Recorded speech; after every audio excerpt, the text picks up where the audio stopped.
And I came out and I looked and I saw big embers going up over, but it just didn't qualify yet. And then I looked over here and it was all on fire.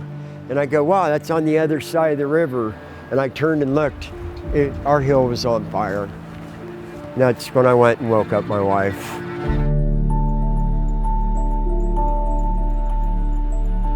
Hi, this is my wife Sherry. I'm Brad Crow.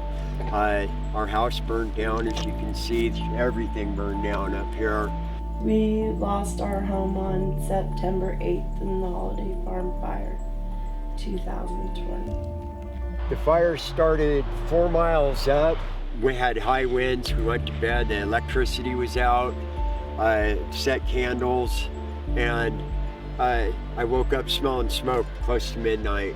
So I ran out the door here and I looked and it was just orange fire.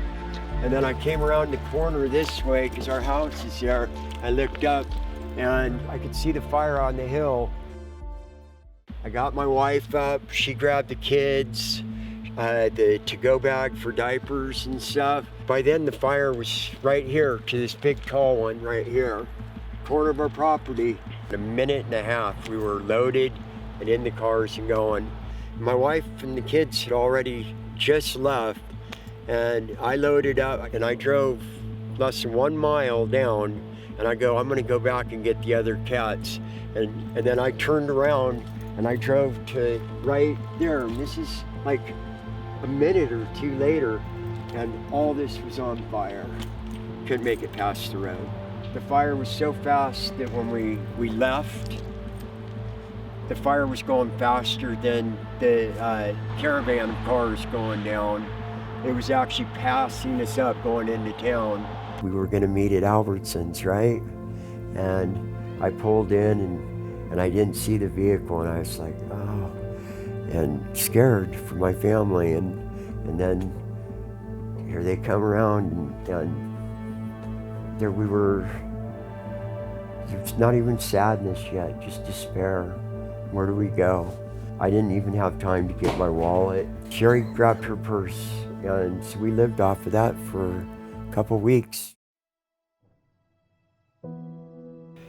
This is our home, and after the fire, we ended up here.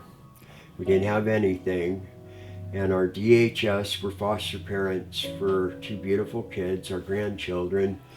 Our DHS worker told us about Kristen, and she introduced us to Every Child, and it's a program for foster children locally with a lot of churches involved. We had basically nothing here, and her and the different churches. And Sherry and I have pride, and we just had to set that pride down because we lost everything.